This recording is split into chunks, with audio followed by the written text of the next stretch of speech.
Mexico City stages a giant demonstration for war. Thousands of citizens march to the capital's Central Plaza to urge action against the Axis. From his balcony, President Avila Camacho views this mighty demonstration of the will of the people. All parties unite as Mexico protests against Axis sinkings of unarmed Mexican ships.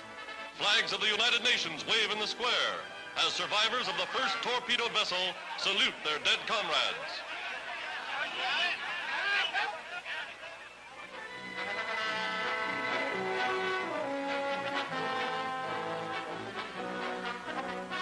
A man of action, Mexico's President Camacho takes his place on the rostrum before the Chamber of Deputies. He asks for a declaration of war. As radio carries his voice to the far corners of the Republic, the House of Deputies and the Senate vote unanimously for active participation in the conflict. Mexico, leader of Central America, new ally in the cause of the United Nations.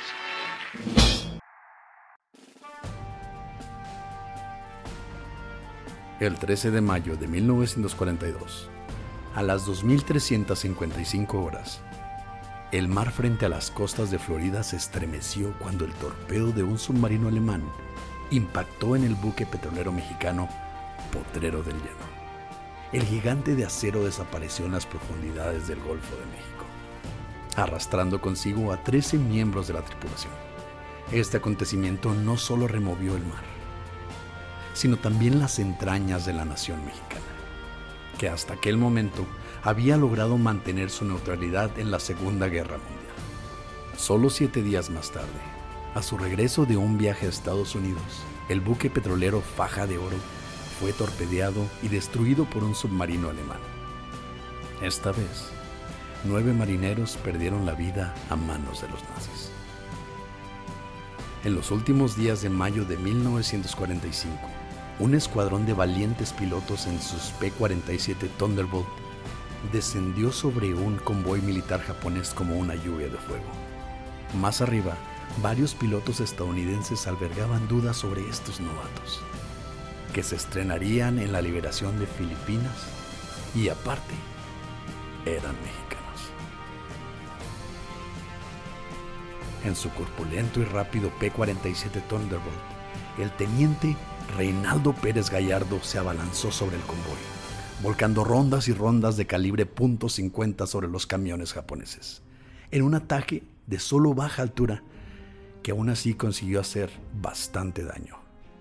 Entonces, cuando los vehículos estallaron en llamas, Gallardo en su valentía ascendió su caza sobre el cielo del Pacífico, en una vuelta de la victoria, exponiéndose al fuego enemigo. Por la radio, una voz estadounidense crepitó: «Mira a ese mexicano loco».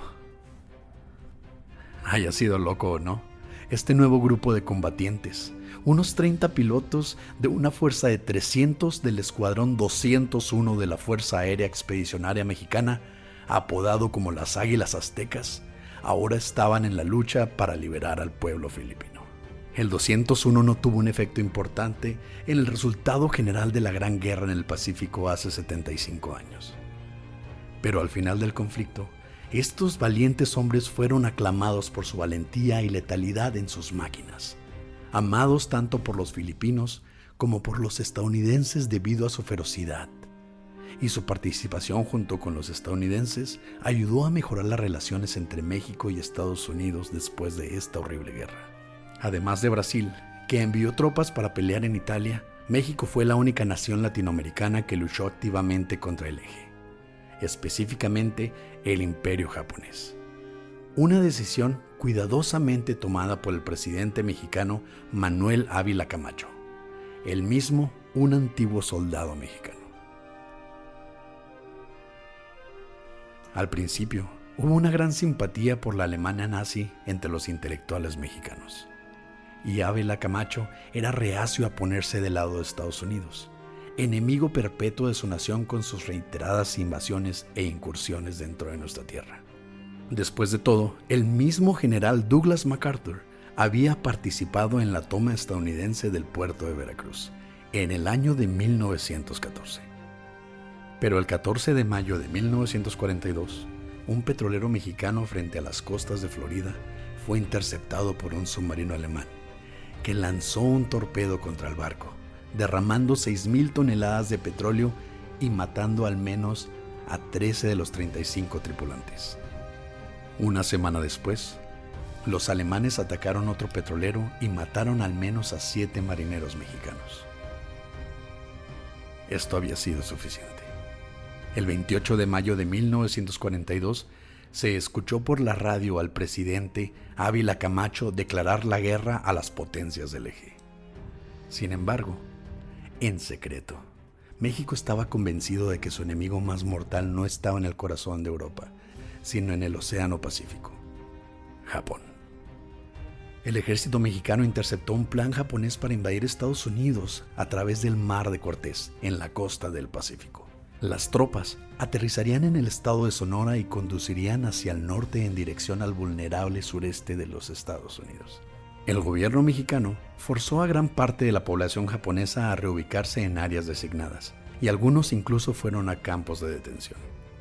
Los mexicanos se presentaron en las bases del ejército en todo el país como voluntarios para el entrenamiento, pero Ávila Camacho se había adelantado. Ya había organizado al valiente Escuadrón 201 y lo había enviado a Estados Unidos a entrenar, incluso antes de anunciar a la fuerza públicamente. Los hombres, todos voluntarios, venían de todas partes de México. El comandante coronel Antonio Cárdenas Rodríguez era un veterano de combate que ya había volado con las fuerzas aéreas del ejército de Estados Unidos en el norte de África.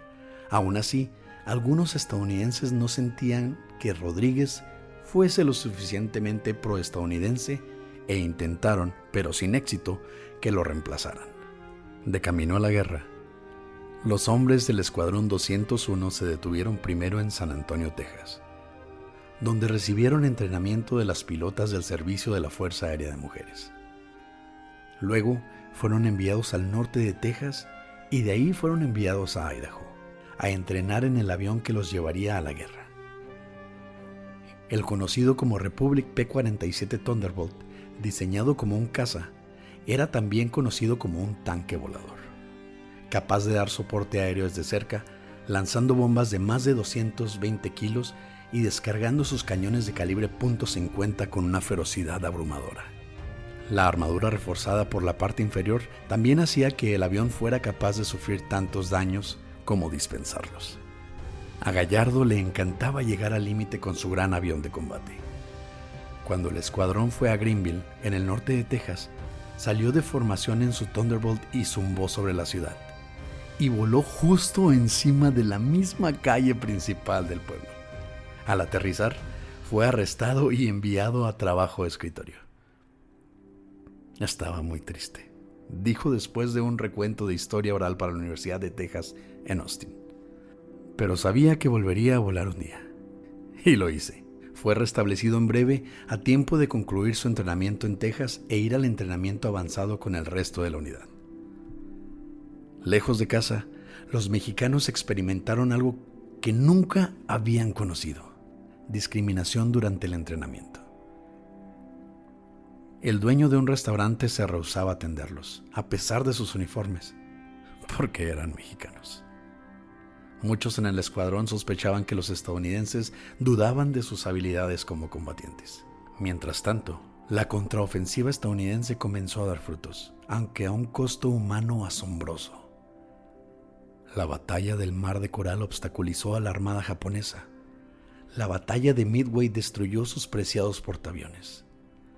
Las invasiones anfibias del ejército y la marina estadounidense evitaron una invasión de Australia y luego retiraron lentamente el control japonés de las islas que se extienden al sureste de Filipinas, incluso cuando se perdieron miles de vidas en batallas agotadoras, como lo sucedió en la batalla de Guadalcanal.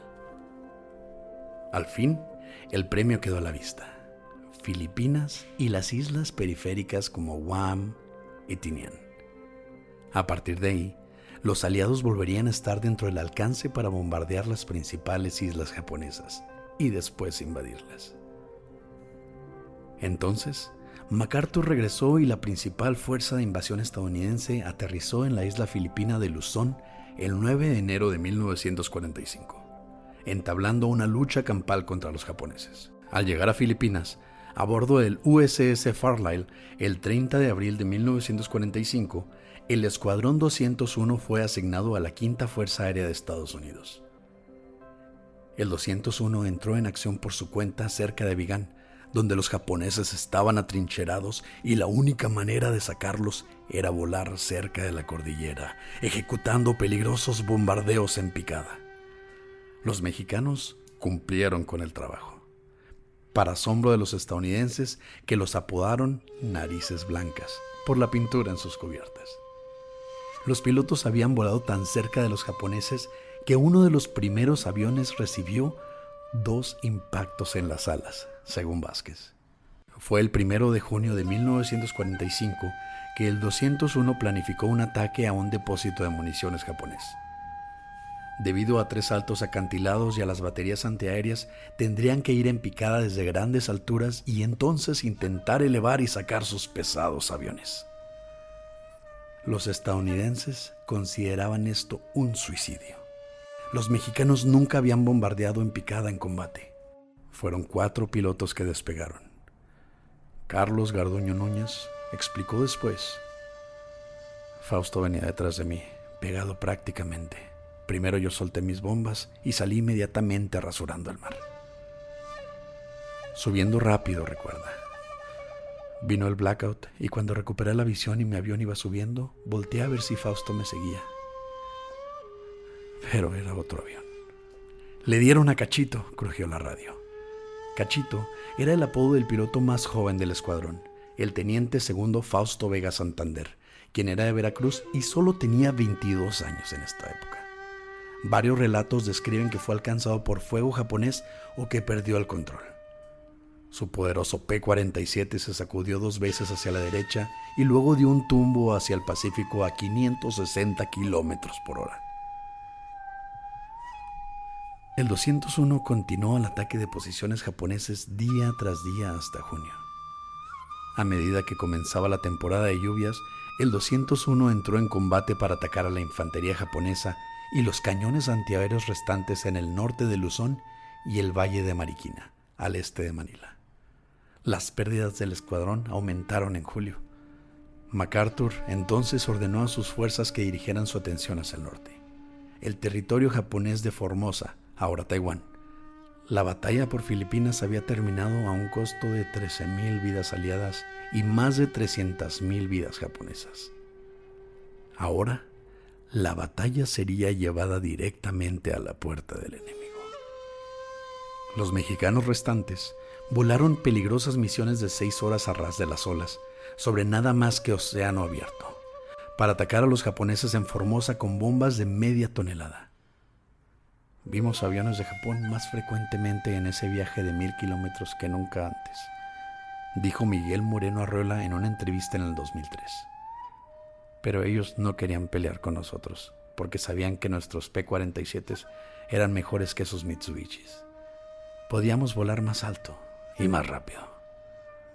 Estas misiones fueron tan agotadoras que cuando regresaron, los pilotos tuvieron que ser removidos de sus cabinas y ayudados a salir de la pista. Desde la cercana Guam, los grandes bombarderos estadounidenses rugieron para incendiar Japón. A pesar de las pérdidas, no hubo reemplazos y con 14 aviones destrozados, el 201 se estaba volviendo ineficaz en el combate.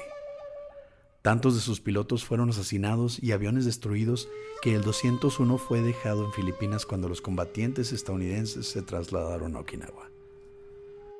Entonces, una noche de agosto, los hombres se reunieron en una tienda de campaña en Clark Airfield. Se enteraron de que Estados Unidos había soltado bombas atómicas sobre 2 ciudades japonesas y que el enemigo finalmente estaba ofreciendo rendirse. La guerra había acabado y los hombres volvieron a casa para participar en desfiles y recibir flores. Puedo recordar vívidamente nuestra bienvenida a casa en México, dijo el capitán Louis Pratt a un entrevistador de la Fuerza Aérea de Estados Unidos en 2003. Mientras viajábamos a través de los pueblos hacia la capital de México, fuimos recibidos por las multitudes que nos aclamaban, confeti y bandas de música. Por sus contribuciones al esfuerzo de guerra, México recibió uno de los primeros asientos rotativos en el Consejo de Seguridad de las Naciones Unidas, junto con los miembros permanentes Estados Unidos, Reino Unido, Francia, la Unión Soviética y China.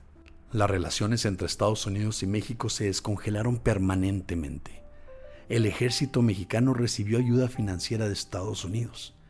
Durante la Guerra Fría, la CIA estableció secretamente la oficina más grande para inteligencia de Estados Unidos en el hemisferio occidental en nada más y nada menos que la Ciudad de México. Finalmente, México recibió ayuda y entrenamiento militar de Estados Unidos, que continúan hasta nuestros días. Los infantes de marina mexicanos, por ejemplo, entrenan en Camp Pendleton, California. El libre comercio no habría sido posible sin una atmósfera más relajada entre ambos vecinos norteamericanos, para bien o para mal.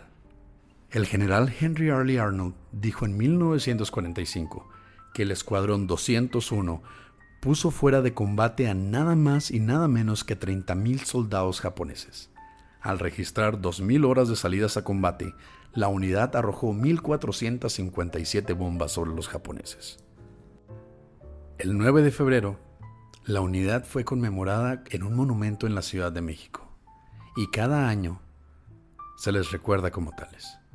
Lamentablemente no hay mucha gente que se acuerde, dijo Martín del Campo Alfredo, miembro de la Junta Directiva de la Asociación, cuyo abuelo fue un pionero de la Fuerza Aérea Mexicana. Sin embargo, al ejército y a las familias todavía les importa, dijo en una entrevista. Aunque queden menos y menos hombres, vamos a seguir dedicados a su memoria. Solo 10 veteranos de la guerra siguen vivos y uno es piloto, Carlos Garduño, quien recientemente cumplió 100 años. Escuadrón 201.